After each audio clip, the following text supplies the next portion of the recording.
અત્યારે તમે સ્ક્રીન પર જે આપણા પીએમ નરેન્દ્ર મોદીની તસવીર જોઈ રહ્યા છો એ તસવીરે ખૂબ જ ચર્ચામાં છે। વડાપ્રધાન નરેન્દ્ર મોદીએ ગયા અઠવાડિયાની શરૂઆતમાં લક્ષદ્વીપની મુલાકાત લીધી હતી। આ મુલાકાતની તસવીરો વડાપ્રધાને પોતાના અધિકારી એક્સ હેન્ડલ પર મૂકી હતી। તસવીરો શેર કરતા વડાપ્રધાન મોદીએ લખેલું કે જે લોકો રોમાંચ પસંદ કરે છે તેમણે લક્ષદ્વીપની મુલાકાત જરૂર લેવી જોઈએ। તેમણે આ દરમિયાન સ્નોર્કલિંગ પણ કર્યું અને આ પ્રકારે તેઓ લક્ષદ્વીપના પ્રવાસનને પ્રમોટ કરતા હોય એવું લાગ્યું। આ તસવીરો જોયા બાદ લાખો લોકોએ ગૂગલ પર એકાએક લક્ષદ્વીપ વિશે સર્ચ કરવા માંડ્યા અને સોશિયલ મીડિયામાં ચર્ચાઓ શરૂ થઈ ગઈ। લોકોએ પોતાની રજા માલદીવ્સના સ્થાને લક્ષદ્વીપમાં માણવી જોઈએ। એ માલદીવ કે જ્યાં સૌથી વધુ રશિયા અને ભારતીયો ફરવા જાય છે। વડાપ્રધાન મોદીની તસવીર પોસ્ટ કર્યા બાદ શું વિવાદ થયો? જ્યાં સૌથી વધારે ભારતીય પર્યટકો જાય છે માલદીવ લક્ષદ્વીપ કરતાં કેટલું અલગ છે? ઘણી વખત એવું થતું હોય છે કે તમે કોઈ બે જગ્યાની વસ્તુની કે પછી વ્યક્તિ સાથેનું નામ લ્યો એટલે એકબીજાને ઊંચ નીચ બતાવવાનું નથી હોતું। એક્ઝામ્પલ આપીને જો તમને સમજાવું તો તમે એમ પણ કહી શકો કે દીવ જેવો સુંદર દરિયો શિવરાજપુર બીચ એ આપણા દ્વારકાની નજીક આવેલો છે શિવરાજપુર બીચ। તો એમાં દીવના લોકોએ કે દીવના શાસકોએ ખોટું ન લગાડવાનું હોય, અમુક વાત સમજવાની હોય છે। પણ વડાપ્રધાન મોદીના લક્ષદ્વીપ પ્રવાસની તસવીરો સામે આવ્યા બાદ શરૂ થયેલી ચર્ચા હવે માલદીવ સુધી પહોંચી ગઈ છે। શું છે આખી વાત તેના વિશે વાત કરવી છે આજના વાત વિગતવારમાં।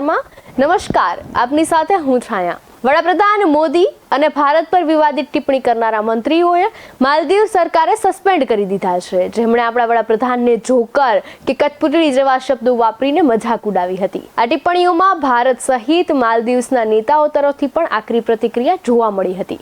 એવું પણ કહેવાઈ રહ્યું છે કે માલદીવના નેતાઓ તરફથી જેવી ટિપ્પણી કરાય તેનાથી ત્યાંના પ્રવાસન ઉદ્યોગને નુકસાન જશે। અક્ષય કુમાર, સલમાન ખાન, સચિન તેંડુલકર જેવી હસ્તીઓએ પ્રવાસનમાં ભારતીય દરિયાકાંઠા અને દ્વીપોને પ્રાથમિકતા આપવાની વાત કહી છે।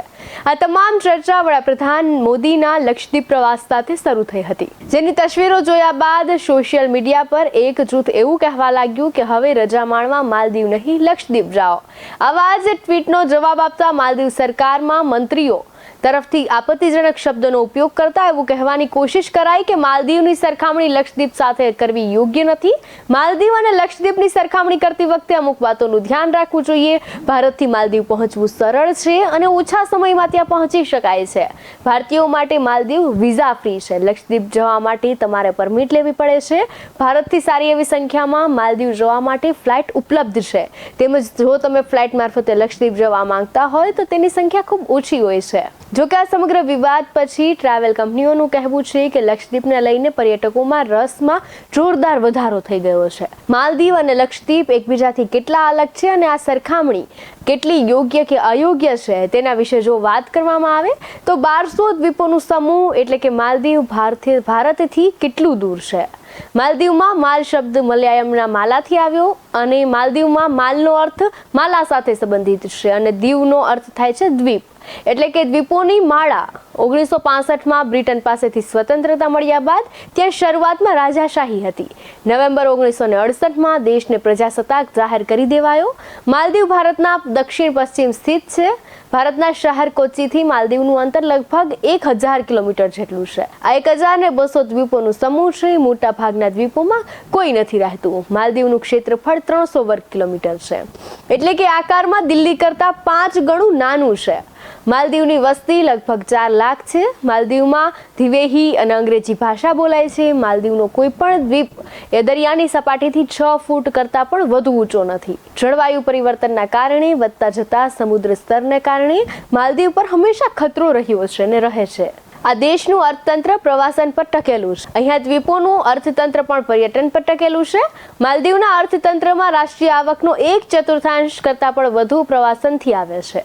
વર્ષ 2019માં માલદીવમાં આવનારા પ્રવાસીઓની સંખ્યા જો જાણવા જઈએ તો 20 લાખ જેટલી હતી। જોકે કોરોના કાળમાં આ સંખ્યામાં ભારે ઘટાડો થઈ ગયો હતો, પણ હવે કોરોના બાદ આ સંખ્યા વધી રહી છે, કેમ કે લોકો એવું માનતા થઈ ગયા છે કે ક્યારે મોત આવી જાય કશું નક્કી નથી, તો પછી જીવ્યા એટલું આજ। માલદીવ જનારા લોકોમાં સૌથી મોટી સંખ્યામાં ભારતીયો હોય છે। ગત વર્ષે ભારતથી માલદીવ લગભગ 2 લાખ લોકો ગયા હતા। વર્ષ 2021માં લગભગ 3 લાખ અને 2022માં આ સંખ્યા લગભગ 2.5 લાખ હતી. માલદીવના મીડિયા સંસ્થાએ માલદીવ આવનારા માટે સૌથી વધુ પ્રવાસીઓ ભારતના હોય છે તેવું કહ્યું છે. અહીંના વાદળી સમુદ્રથી ઘેરાયેલા સફેદ રેતીના કાંઠા સમગ્ર વિશ્વના પ્રવાસીઓને પોતાની તરફ ખેંચે છે. માલદીવમાં ક્યાં દેશથી આવે છે, કેટલા લોકો આવે છે, જો એના વિશે વાત કરવામાં આવે તો ભારતથી 2,05,000, રશિયાથી ગયા વર્ષે 2,03,000, ચીનથી 1,85,000, યુકેથી જો વાત કરું તો યુકેમાં 52,000 અને જર્મની, ત્યારબાદ જર્મનીમાં 1,32,000 જેટલા લોકો આવ્યા હતા. અમેરિકામાં 73,000. માલદીવ્સમાં ફરવાલાયક અનેક જગ્યા છે. જો માલદીવ્સમાં ફરવાલાયક સ્થળોની વાત કરવામાં આવે તો સન આઇલેન્ડ, ગ્લોઈંગ બીચ, વિહાલહોહી આઇલેન્ડ, માલે સિટી, માફુશી આર્ટિફિશિયલ બીચ, મામીગીલી, આ બધા ઘણા બધા સ્થળો છે. જાન્યુઆરી અને એપ્રિલમાં માલદીવ ફરવા માટેનો શ્રેષ્ઠ સમય છે. મે થી સપ્ટેમ્બર સુધી માલદીવમાં પ્રવાસીઓનો ઘસારો ખૂબ ઓછો હોય છે. ત્યારબાદ જો બેયની કમ્પેરિઝન કરવાની વાત આવી ગઈ છે તો પછી વાત કરવામાં આવે લક્ષદ્વીપની, તો લક્ષદ્વીપ પણ દ્વીપોનો જ એક સમૂહ છે. લક્ષદ્વીપ ભારતનો કેન્દ્ર શાસિત પ્રદેશ છે. લક્ષદ્વીપથી માલદીવ છે તે લગભગ 700 કિલોમીટર દૂર છે. લક્ષદ્વીપ કેરળના કોચીથી 440 કિલોમીટર દૂર છે. લક્ષદ્વીપ નાના 36 ટાપુઓનો સમૂહ છે. વર્ષ 2011ની વસ્તી ગણતરી અનુસાર ત્યાંની 96% વસ્તી છે એ મુસ્લિમ છે. લક્ષદ્વીપની વસ્તી લગભગ 64,000 છે. લક્ષદ્વીપનું ક્ષેત્રફળ લગભગ 32 વર્ગ કિલોમીટર, એટલે કે માલદીવના ક્ષેત્રફળ કરતાં 10 ગણું ઓછું છે. લક્ષદ્વીપમાં 10 દ્વીપોમાં વસ્તી છે. તેમાં કવારાટી, અગાટી, અમીની, કદમત, કિલાતન, ચેટલાટ, બિદ્રા, આનોહદ, કલ્પની અને મિનિકોય છે. બિટ્રામાં માત્ર 271 લોકો જ રહે છે. તેમજ વિરાન બંગારમ દ્વીપમાં 61 લોકો જેટલા લોકો રહે છે. ત્યાં મલયાલમ ભાષા બોલાય છે. લક્ષદ્વીપમાં લોકો માટે આવકનો સ્ત્રોત માછીમારી અને નારિયેળની ખેતી છે. લક્ષદ્વીપમાં પ્રવાસન ઉદ્યોગ પણ ખૂબ જ ઝડપથી વધ્યો છે. ગત વર્ષે લક્ષદ્વીપ જનારા પ્રવાસીઓની સંખ્યા લગભગ 25,000 હતી, એટલે કે માલદીવ જનારા ભારતીયોની સંખ્યા કરતાં લગભગ 8 ગણી ઓછી છે. કોચીથી લક્ષદ્વીપ જહાજ મારફતે 14 થી 18 કલાકમાં પહોંચી શકાય છે. ત્યાં જવામાં કેટલા રૂપિયા અને સમય ખર્ચાશે તેના આધારે એ વાત પર રહેલો છે કે તમે કયા દ્વીપ પર કેટલા દિવસ માટે જઈ રહ્યા છો. લક્ષદ્વીપમાં ફરવાલાયક ઘણા સ્થળો છે. માલદીવની જેમ જ લક્ષદ્વીપમાં સફેદ રેતી છે. ત્યાં જવા માટે સૌથી યોગ્ય સમય મે અને સપ્ટેમ્બરની વચ્ચેનો છે. ત્યાં તાપમાન 22 થી 36 ડિગ્રી સેલ્સિયસ વચ્ચે જ રહે છે. ડિસેમ્બરથી ફેબ્રુઆરી વચ્ચે ત્યાં પ્રવાસીઓનો ઘણો ઘસારો હોય છે. પરંતુ ધ્યાન રાખો કે લક્ષદ્વીપ જવા માટે તમારે તંત્ર પાસેથી પરવાનગી લેવાની હોય છે. ત્યાં ઘણા બધા દ્વીપો પર એન્ટ્રી પ્રતિબંધિત છે. તેના માટે સરકારની પરવાનગી લેવાની હોય છે. લક્ષદ્વીપ નામની કહાની પણ રસપ્રદ છે. મલયાલમ અને સંસ્કૃતમાં લક્ષદ્વીપનો અર્થ બોતા થાય છે. 1 લાખ દ્વીપ. લક્ષદ્વીપ પહેલા ક્યારે ચર્ચામાં રહ્યું છે તે પહેલા પણ એકવાર ચર્ચામાં આવી ગયું છે. હાલમાં જ્યારે વડાપ્રધાન મોદીએ લક્ષદ્વીપનો પ્રવાસ ખેડેલો ત્યારે ઘણી બધી વિકાસ યોજનાઓનો શિલાન્યાસ કર્યો હતો. વડાપ્રધાન મોદીની તાજેતરમાં જ પ્રવાસ ભાજપની ચૂંટણીલક્ષી વ્યૂહરચના સાથે પણ જોડાયેલ છે. વડાપ્રધાન મોદીએ હાલના પ્રવાસ વખતે કહ્યું છે કે 2020માં મેં તમને વાયદો કરેલો કે આગામી 1000 દિવસમાં લક્ષદ્વીપમાં ઝડપી ઇન્ટરનેટની સુવિધા ઉપલબ્ધ હશે. આજે જે ઓપ્ટિકલ ફાઇબર પ્રોજેક્ટ શરૂ કરાયો છે તેનાથી તમને 100 ગણી ઇન્ટરનેટ સ્પીડની સુવિધા મળશે. દેશના અન્ય ભાગોમાં સફળ ભાજપ કેરળમાં હજુ સુધી સફળતા હાંસલ નથી કરી શક્યો. આવી સ્થિતિમાં લક્ષદ્વીપ કેરળનો દરવાજો સાબિત થઈ શકે છે. લક્ષદ્વીપમાં 17 ડિસેમ્બરના રોજ સાપ્તાહિક રજા શુક્રવારના સ્થાને બદલીને રવિવાર કરી દેવાય છે. લક્ષદ્વીપમાં દાયકાઓથી શુક્રવારે જુમાની નમાઝ માટે રજા હોય છે. લક્ષદ્વીપથી રાષ્ટ્રવાદી કોંગ્રેસની સાંસદ મોહમ્મદ ફૈઝલ પીપીએ આ નિર્ણયનો વિરોધ કર્યો છે અને તેને એક તરફી ગણાવ્યો છે. સાથે જ એમણે એવું પણ કહ્યું છે કે પ્રફુલ્લ પટેલ ચૂંટાયેલા પ્રતિનિધિ સાથે મસલત કર્યા વગર એક તરફી નિર્ણય લઈ રહ્યા છે. ત્યાં સ્કૂલનો સમય પણ સવારના 10 વાગ્યાથી માંડીને 5 વાગ્યા સુધીનો કરી દેવાયો છે. લક્ષદ્વીપ અને માલદીવ બંનેને ભારતની સુરક્ષા માટે મહત્વપૂર્ણ મનાય છે. જો માલદીવમાં ભારતની હાજરી નબળી બને તો ચીન અત્યંત નિકટ આવી જશે અને લક્ષદ્વીપમાં સુરક્ષા સંબંધી કોઈ ચૂક થાય તો ઉગ્રવાદીઓ અને ઘૂસણખોરીની આશંકા વધી જશે. કેરળના કાંઠા રક્ષણની દ્રષ્ટિએ લક્ષદ્વીપને ખૂબ જ મહત્વપૂર્ણ મનાય છે.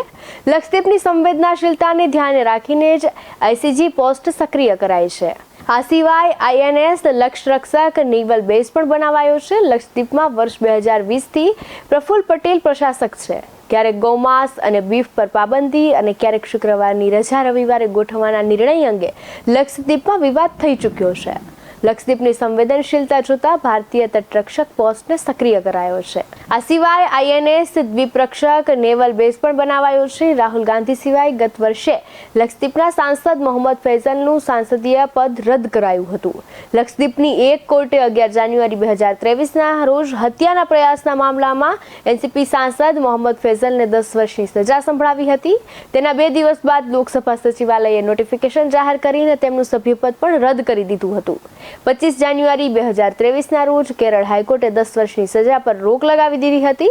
તેમજ માલદીવની વાત કરીએ તો રાષ્ટ્રપતિ બન્યા બાદ મોહમ્મદ મુઇઝુએ ઇન્ડિયન આઉટના ચૂંટણીલક્ષી નારા પર અમલ કરતા ભારતને પોતાના સૈનિકો પરત બોલાવવા માટે કહી દીધું હતું.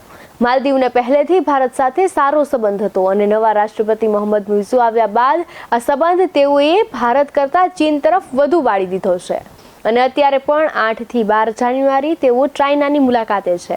ભારતના પ્રવાસીઓ પર હવે ઘણો ફેર પડશે કેમ કે લોકો હવે માલદીવ્સ કરતાં વધુ લક્ષદ્વીપ જવાનું પસંદ કરી રહ્યા છે. લક્ષદ્વીપ વધુ વિકાસ પામશે કેમ કે માલદીવે જાતે કરીને પોતાના પગ પર કુહાડો માર્યો છે જે તેને ભોગવવું પડશે. કઠપૂતળી અને જોકર જેવા 2 થી 3 શબ્દો માલદીવ પર ભારે પડી ગયા છે.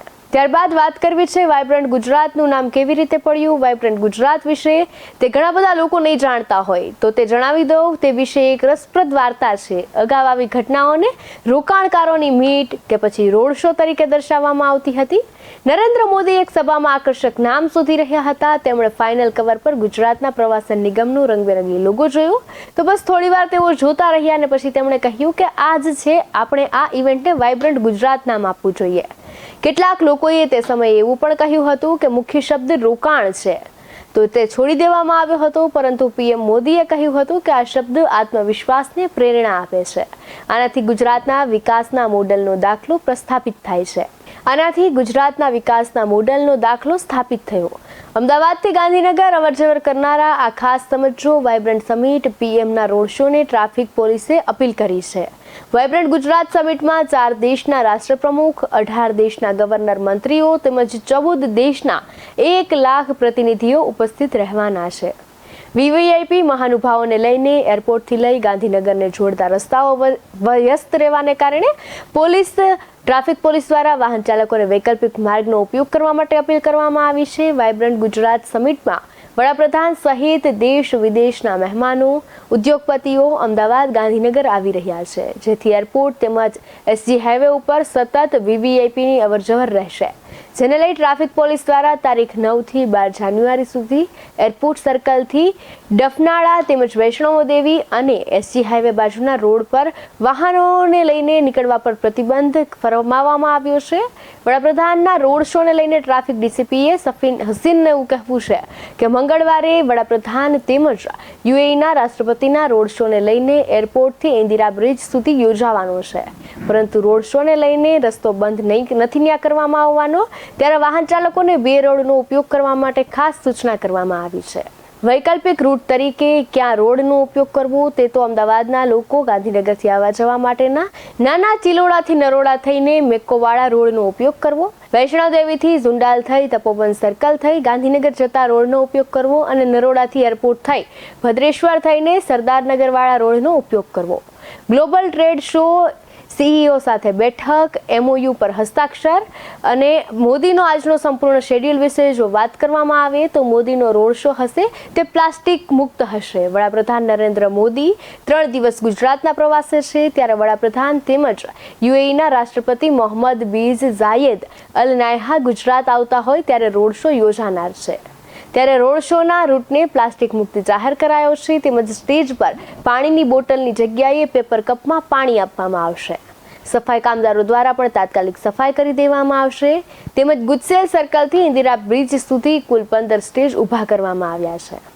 સમગ્ર રૂટને પ્લાસ્ટિક મુક્ત જાહેર કરવામાં આવ્યો છે. ત્યારે મ્યુનિસિપલ કોર્પોરેશન દ્વારા પણ સમગ્ર રૂટ પર 400 જેટલા ડસ્ટબિન મુકાયા છે, તો 200 જેટલા સફાઈ કામદારો અને 3 સ્વીપર મશીન અને 5 છોટા હાથી કલેક્શન વાન પણ મૂકવામાં આવી છે. ત્યારબાદ જો વાત કરવામાં આવે ખેડૂતની તો કુદરત પણ જાણે કન્ફ્યુઝ હોય તેવું લાગી રહ્યું છે. શિયાળામાં કમોસમી વરસાદ આવે છે તો ચોમાસામાં મેઘરાજા પધરામણી કરવા માન માંગે છે. હમણાંની પરિસ્થિતિ જોતા આવું કહીએ તો અતિશયોક્તિ ન કહેવાય, કારણ કે ભર શિયાળે કમોસમી વરસાદ વરસી રહ્યો હતો. રાજ્યમાં ધીરે ધીરે ઠંડીનો અહેસાસ થઈ રહ્યો હતો. લાગતું હતું કે શિયાળાની સિઝન જામી છે, પરંતુ કમોસમી વરસાદે ઠંડીના પ્રમાણમાં ઘટાડો કરી દીધો, જેના કારણે ઠંડી ઓછું પ્રમાણ થઈ ગયું. આ ઉપરાંત હવામાન વિભાગ દ્વારા પણ કમોસમી વરસાદને લઈને આગાહી કરવામાં આવી છે. આજે અનેક જિલ્લાઓમાં કમોસમી વરસાદની સંભાવના વ્યક્ત કરવામાં આવી છે, જેને કારણે ધરતીપુત્રો છે ચિંતિત થયા છે. કઈ જગ્યા પર આવી શકે છે આ મુસીબતનું માવઠું, તેના વિશે જો વાત કરવામાં આવે તો ગુજરાતના હવામાનમાં પલટો આવી રહ્યો છે. શિયાળાની શરૂઆતમાં પણ માવઠાએ ખેડૂતોને રડાવ્યા છે, ત્યારે ફરી વખત કમોસમી વરસાદની આગાહી રાજ્યના અનેક વિસ્તારો માટે કરવામાં આવી છે. રાજ્યના અનેક વિસ્તારોમાં માવઠું આવી શકે છે તેવી આગાહી હવામાન વિભાગ દ્વારા કરવામાં આવી છે. આગાહી વિશે જો વાત કરવામાં આવે તો અમરેલી, ભાવનગર, નર્મદા અને સાથે જ ડાંગ અને તાપી, વલસાડમાં પણ કમોસમી વરસાદ આવી શકે છે. ફરીથી ખેડૂતો માટે સંકટના વાદળ ઘેરાઈ શકે છે. ન માત્ર આજે પરંતુ આવતીકાલે પણ રાજ્યના અમુક વિસ્તારોમાં માવઠું આવી શકે છે. એક તરફ લોકો ઠંડીનો અહેસાસ થશે તેવું પણ મન બનાવીને બેઠા હતા, તો બીજી તરફ કમોસમી વરસાદને કારણે ઠંડીના પ્રમાણમાં ઘટાડો થયો છે. સામાન્ય દિવસો કરતાં તાપમાનમાં 2 થી 3 ડિગ્રી જેટલો ફેરફાર આવી શકે છે. માવઠાને કારણે ખેડૂતોની ચિંતામાં વધારો થયો છે. કમોસમી વરસાદને કારણે પાકને નુકસાન પહોંચશે તેવી ભીતિ સેવાઈ રહી છે. મહત્વનું છે કે ન માત્ર ગુજરાતમાં કમોસમી વરસાદ આવી ગયો છે, પરંતુ દેશના અનેક ભાગોમાં કમોસમી વરસાદને કારણે જગતના તાતની આંખો છે તે ભીંજાઈ ગઈ છે. જો સોમવારે નોંધાયેલા તાપમાનની વાત કરવામાં આવે તો અમદાવાદમાં તાપમાન હતું 16.4 અને સાથે ડીસાનું તાપમાન હતું 12.2. ગાંધીનગરનું તાપમાન 14 ડિગ્રી આસપાસ હતું, સુરતનું 19 ડિગ્રી ને વલસાડનું 15 ડિગ્રી, જ્યારે રાજકોટનું તાપમાન 13 ડિગ્રી હતું. દીવનું તાપમાન 16 ડિગ્રી હતું અને સુરેન્દ્રનગરનું તાપમાન હતું 13 ડિગ્રી. જો આટલા અને દર વખતની જેમ નલિયાનું તાપમાન સૌથી ઓછું નોંધાયું હતું. નલિયાનું તાપમાન હતું 9.5 ડિગ્રી. અત્યારે મેં તમને તાપમાનના આંકડા કીધા, પરંતુ કદાચ હવે 2 દિવસોમાં ક્યાં કેટલો કમોસમી વરસાદ પડ્યો તેવા સમાચાર પણ અમારે દુઃખ સાથે તમને આપવા પડી શકે છે.